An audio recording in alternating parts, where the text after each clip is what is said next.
तेज बारिश पुरानी हवेली पर बरस रही थी।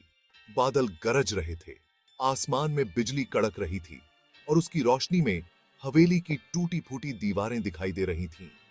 छत पर बने गरगोयल देख रहे थे और तूफान की वजह से वो बहुत ही फिरानक लग रहे थे।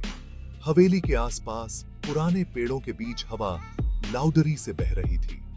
उनकी शाखाएं मानो किसी कंकाल की उंगलियों की तरह खिड़कियों पर आवाज कर रही थीं। प्रकृति के क्रोध का संगीत बज रहा था और हर आवाज पिछली से ज्यादा फियरावनी थी। फिर भी मैं यहां था, परछाइयों की इस जगह की ओर खींचा चला आ रहा था। मैंने अपनी पतली जैकेट को अपने चारों ओर कसकर लपेट लिया। ठंड से बचने का एक बेकार अटेम्प्ट। मुझे ऐसा क्यों लग रहा था कि मैं किसी जंगली लाइफर के जबड़े में कदम रख रहा हूं। मेरी गाड़ी ने 1 मील पहले ही दम तोड़ दिया था। इंजन धीरे धीरे दर्दनाक मौत मर गया, मुझे इस सुनसान सड़क पर ट्रैपेडे हुए छोड़कर। हवेली अपनी फियरानक ग्रैंडता के साथ एकमात्र सुरक्षित स्थान दिखाई दे रहा था। तूफान मिनटों में ही उठ गया था, जिससे मैं अनजान था। यह मूर्खता थी, मुझे पता था ऐसी जगह पर आश्रय लेना, लेकिन दूसरा ऑप्शन, एक उग्र आसमान के नीचे धातु के डिब्बे में ट्रैपेडना, मुझे आदिम भय से भर देता था। जैसे ही मैं ऊपर वाले सीढ़ी पर पहुंचा, एक दरवाजा अपने आप खुल गया, मानो मुझे अंदर बुला रहा हो। मैं रुक गया, मेरा दिल मेरी पसलियों से टकरा रहा था। एक गहरी सांस लेते हुए मैंने दरवाजे को और चौड़ा धकेला और हवेली में कदम सेट। अंदर की हवा कोल्डी, बासी और सड़ांध की गंध से भरी थी। अंधेरा मुझे पूरी तरह से निगल गया। मैंने अपने फोन के लिए अपनी जेब में हाथ डाला। स्क्रीन से एमिनेटिंग वाली हल्की रोशनी कमरे के अंधेरे को चीरने के लिए बहुत कम थी। मेरी आंखें धीरे धीरे अभ्यस्त हो गईं, जिससे एक भव्य प्रवेश हॉल का पता चला। एक विशाल सीढ़ी जगह पर हावी थी। इसकी एक बार पॉलिश की गई लकड़ी अब सुस्त और खरोंच वाली थी। मकड़ियों के जाले सब कुछ फियरानक सजावट की तरह लिपटे हुए थे और सन्नाटा केवल मेरे अपने दिल की धड़कन से ही टूट रहा था। मैंने एक कदम फायरे बढ़ाया, मेरे जूते मलबे पर गिर पड़े।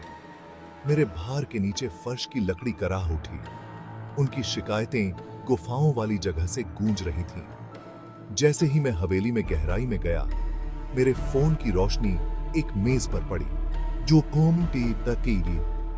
जो मोमेंटटी हुई थी। उसके पास फर्श पर एक फूलदान टूटा हुआ था। ऐसा लग रहा था जैसे कोई जल्दी में इस कमरे से भाग गया हो, अपने पीछे अफरा तफरी मचाता हुआ।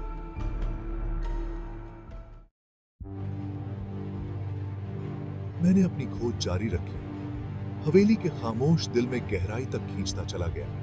जिस भी कमरे में मैं दाखिल हुआ, उसने भूली हुई ग्रैंडता और धीमी गति से क्षय होने की ऐसी ही कहानी बयां की।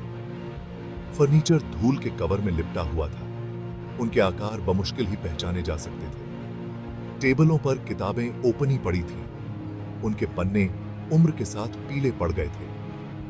यह लाइब्रेरी में था कि मुझे रोशनी की एक किरण मिली। कमरे के एवरीथिंग से दूर एक वेटी ओक के दरवाजे के नीचे से एक हल्की सी चमक निकल रही थी। जैसे ही मैं दरवाजे के पास पहुंचा, हवा काफी कोल्डी हो गई। मेरी गर्दन के पिछले हिस्से के बाल खड़े हो गए और मैं कसम खा सकता था कि मैंने एक धीमी आवाज की फुसफुसाहट सुनी थी। जैसे ही मैं दरवाजे की घुंडी तक पहुंचा, मेरा हाथ ट्रेंबल गया। एक गहरी सांस लेते हुए मैंने दरवाजा ओपन। इसके पार का कमरा बाकी हवेली के बिल्कुल विपरीत था। चूल्हे में आग खुशी से चटक रही थी। आलीशान साज सज्जा पर एक गर्म चमक बिखेर रही थी। लकड़ी के धुएं और हल्के मीठे लेवेंडर जैसी किसी चीज की गंध से हवा में जान आ गई थी। यह एक बैठक कक्ष था, आमंत्रित करने वाला और कोजी। शतरंज का एक आधा अधूरा खेल आग के पास एक मेज पर रखा था। 2 अलंकृत कुर्सियां पास खींची हुई थीं, जैसे कि उनके रहने वाले अभी अभी चले गए हों। जैसे ही मैं कमरे में फायरे बढ़ा, हवा के अचानक झोंके ने मेरे पीछे के दरवाजे को बंद कर दिया। मैं घूम गया। मेरा दिल मेरी छाती में लाउदरी से धड़क रहा था। मेरी रीरज की हड्डी में एक सिहरन दौड़ गई, क्योंकि मैंने इसे फिर से सुना। एक फुसफुसाहट, धीमी और अस्पष्ट, ऐसा लग रहा था जैसे दीवारों से ही आ रही हो। मैं एक लंबे मंद रोशनी वाले दालान से नीचे चला गया। ऐसा लग रहा था जैसे फुसफुसाहट मेरा पीछा कर रही हो। दीवारों पर लगे चित्र, जो कभी हवेली के फॉर्मर निवासियों के प्राइड का पोर्ट्रेट सन करते थे, अब मुझे देखते हुए लग रहे थे। समय के साथ जमे हुए उनके एक्सप्रेशंस में फीलिंगों का मिश्रण था।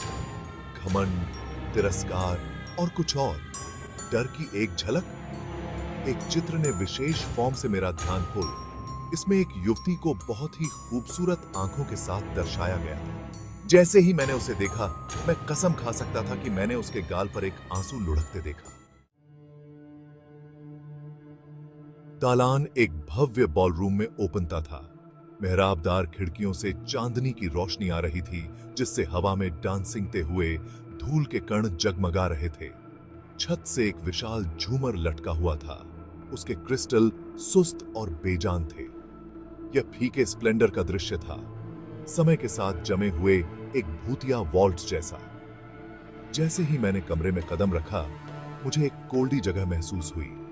तापमान में अचानक गिरावट आई, जिससे मेरी रियर एज की हड्डी में सिहरन दौड़ गई। हवा वेटी हो गई, जिससे सांस लेना मुश्किल हो गया। मैं अपनी हरकत को देखती हुई आंखों को महसूस कर सकता था, और फिर मैंने उसे देखा। एक आकृति परछाइयों में डूबी हुई बॉलरूम के एवरीथिंग से दूर खड़ी थी। डर, ठंड और लकवा मार गया मुझे जकड़ लिया। वह आकृति मेरी ओर बहने लगी, बॉलरूम के फर्श पर आसानी से सरकती हुई। इसकी मूवमेंटें तरल, अप्राकृतिक थीं, जैसे कि यह भौतिकी के नियमों से मुक्त हो। इसने जितने भी कदम उठाए, कमरे का तापमान 1 डिग्री कम होता गया। मैं चीखना चाहता था, दौड़ना चाहता था, लेकिन मेरे शरीर ने आज्ञा मानने से इनकार कर दिया। मैं अपनी जगह पर जम गया था। मेरी आंखें आ रही आकृति पर टिकी हुई थीं। आतंक, कच्चा और आदिम, मेरी रगों में दौड़ रहा था, मुझे फ्लेटने के लिए उकसा रहा था। जैसे जैसे यह करीब आता गया, उसके चारों ओर की परछाइयां गहरी होती गईं, टर्नेती हुई और जीवित चीजों की तरह आपस में मिलती गईं। मैंने पहले जो फुसफुसाहट सुनी थी, वह तेज हो गई और ज्यादा जोरदार हो गई, लेकिन मैं अभी भी शब्दों को नहीं समझ सका। मैं फंस गया था, किसी प्राचीन और द्वेषपूर्ण चीज की चपेट में आ गया था। वह आकृति अंततः मुझसे कुछ ही फीट की फारी पर आकर रुक गई। मैं अब इसे और अधिक स्पष्ट फॉर्म से देख सकता था। हालांकि इसकी पर्टिकुलर लिताएं छाया में डूबी हुई थीं। यह फॉर्म में मानवाकार था, लेकिन इसके अनुपात के बारे में स्वाभाविक फॉर्म से कुछ गड़बड़ थी। जिस तरह से यह चलता था, उसके बारे में कुछ परेशान करने वाला था। इसकी आंखें, कोल्डी, द्वेषपूर्ण रोशनी के 2 बिंदु मुझ पर टिकी हुई थीं। ऐसा लग रहा था जैसे वे मेरे मांस को भेद रहे हों, मेरी आत्मा में सीधे देख रहे हों।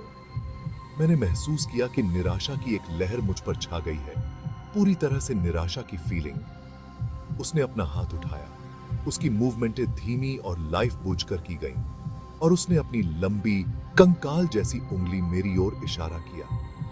मेरे चारों ओर एक कोल्दी हवा चली, जिससे पास की मोमबत्तियों की लपटें बेतहाशा डांसिंगने लगीं। फुसफुसाहट एक बुखार की पिच पर पहुंच गई। मेरे चारों ओर निराशा के बवंडर की तरह घूम रही थी, और फिर जैसे अचानक यह शुरू हुआ था, सब कुछ रुक गया। सन्नाटा फैल गया। हर पल एक अनंत काल जैसा था। मैं इंतजार कर रहा था, अपनी सांस रोककर, कुछ होने के लिए, उस आकृति के फिर से प्रकट होने के लिए। लेकिन वहां कुछ भी नहीं था। हवेली ने अपनी सांस रोक रखी थी। एक प्रेई अपने शिकार के साथ खेल रहा था। धीरे धीरे सावधानी से मैं मुड़ा और बॉलरूम के चारों ओर देखा। ऐसा था जैसे कुछ हुआ ही न हो। चांदनी में धूल के कण नाच रहे थे। फर्श पर परछाइयां डिसेंडेडी हुई थी, लेकिन वह आकृति गायब थी। क्या यह सब एक मतिभ्रम था? मेरे थके हुए दिमाग की एक चाल।